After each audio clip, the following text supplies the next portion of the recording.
சித்தர் பூமியாய் சிவலயம் காட்டும் அண்ணாமலையே போற்றி. சிவ ஓம் நம சிவாய.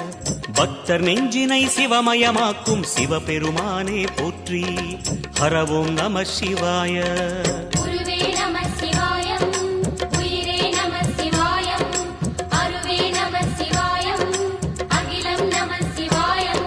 நம சிவாய நம சிவாய ஓம் நம சிவாய.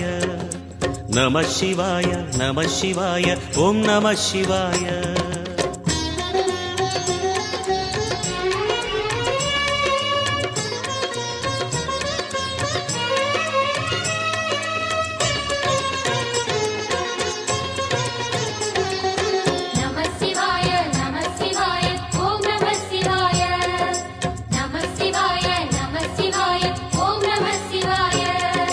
அன்னை உமைக்கு இடமாய் உடலில் ஆலை